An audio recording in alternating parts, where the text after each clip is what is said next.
What's up, you guys? It's Patrick again. Thank you guys for coming to my channel. Again, this is Millennial Finance 101, and today we are doing microecon. So I know all of you guys are having trouble taking classes online, and it can be very confusing. So I'm going to use my 10 years experience as an econ tutor at the college level to help you guys ace your classes.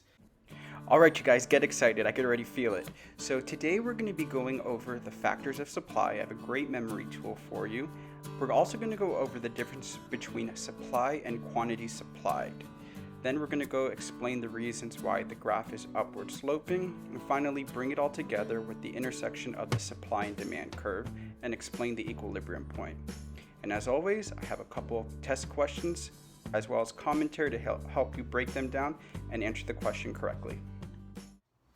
The first thing I want to talk about today are the factors that affect supply. So the acronym I want you guys to remember is REFIT. So REFIT, and I'm going to put an asterisk next to the I and T because these are the most common ones that your teachers will use as a reference. So R stands for related goods, and when I say related goods, I mean substitutes and complements, right? So basically, substitutes and complements are going to affect how manufacturers and suppliers are going to change their production levels. The next thing that affects supply are expectations. Now, I know expectations is very similar to what we saw on the demand side, but I want to give you a good example to help you sort of visualize it. Let's say we're at war with, I don't know, China, for example. China, as you guys all know, is a huge manufacturing hub, right? If we're at war with China, and we know China supplies a huge amount of American-made goods, then we can readily expect that the supply of Chinese goods is going to decrease. So that's what I mean by expectations, right? The next example here are firms. The number of firms really affects the amount of supply. If you have a growing business in a certain industry that attracts other firms, that's going to increase the supply. Do you guys remember like a couple years ago when meal kits were all the rage? Well, that could be a great example. Companies saw opportunities in meal kits and they were able to increase the supply. So the number of firms, again, not hashtag, number of firms is going to also greatly affect the supply. Now, I put an asterisk right here because these are going to be the most important too. The next one here is inputs. Now, what does inputs mean? Inputs means any good that is used to produce something else. A very commonly used example is gasoline. So let's say gas. Your teachers will love using this example. Gas affects everything from transportation costs, production costs, everything. So if there is a gas discovery, or let's say there is a closing of an economy of a gas producing nation, this is going to definitely affect the supply. Another thing with inputs that your teachers may use are corn, right? And I know you're like, corn, what the hell am I going to do with corn? Well, corn is an input in ethanol. Ethanol is a gas substitute. So if we were using our previous example and we have an oil nation that is closing, that means that the substitute for gasoline, again, a related good, is going to go, the supply for that is going to increase because gasoline went down, people still need to transport stuff, they're going to use ethanol. So you can see how all of these are sort of related, but use the keyword input because that almost always means a change in supply. This last one here, the T, stands for technology. And when I use technology, I don't mean advancements in technology so much as advancements in manufacturing. If companies can produce things at a cheaper rate and faster, that means they are able to supply more. So these last two are the ones that you really need to keep your eye on because that's what your teachers are going to be able to give you the biggest hints as to whether it's affecting demand or supply. Sound good? Now, the next thing I want to talk about here is very similar to what we did before. What is the difference between a change in supply and a change in quantity supplied? It is going to be the exact same difference as we had with demand. A change in supply represents a shift in the graph.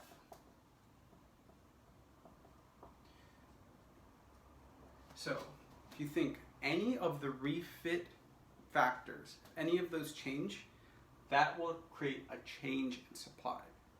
Now, quantity supplied again, that's going to be based on a change in price.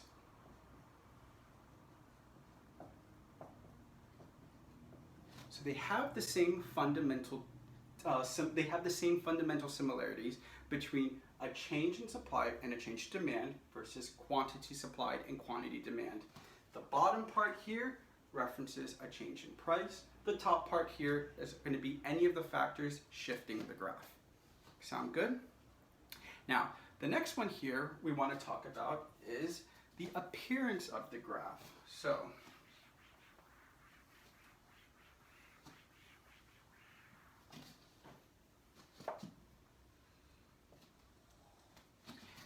we know the demand curve has a downward sloping curve, and we know the reasons why because of the income effect, substitution effect, and diminishing marginal utility.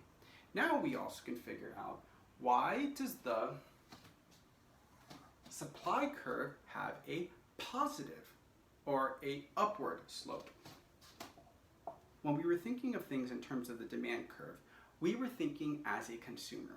But now when we're thinking of things for the supply curve, you have to shift your focus and think of things as a manufacturer. You are a business owner. So the same rules apply. Our vertical axis is going to be our price. Our horizontal axis is going to be quantity. And we'll say this arbitrary point right here is going to represent, I don't know, $10 for a price and a quantity of 100, right? Now, the reason why it's upward sloping is because suppliers, let's say for example, the price of a good goes up. Suppliers are going to want to increase their price because it means more quantity that they will be able to sell.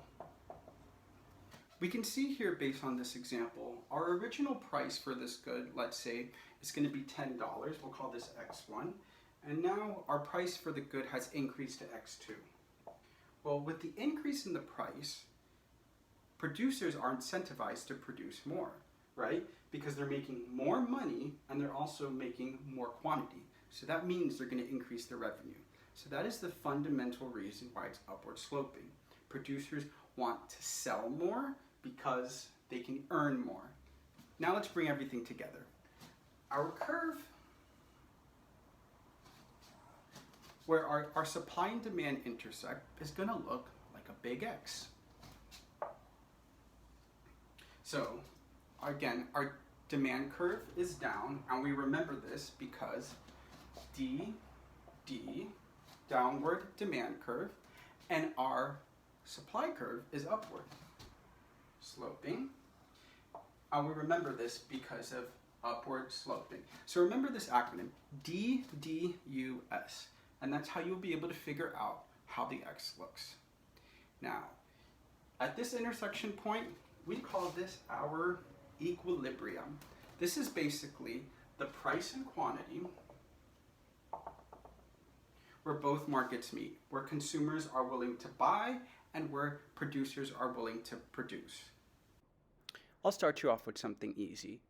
So the question says, at the price of $299.95, a manufacturer is willing to produce 19,000 units per quarter. But at the new price of $349.95, what will the manufacturer do? I'll let you think about it for a couple seconds. So this one wasn't that tricky.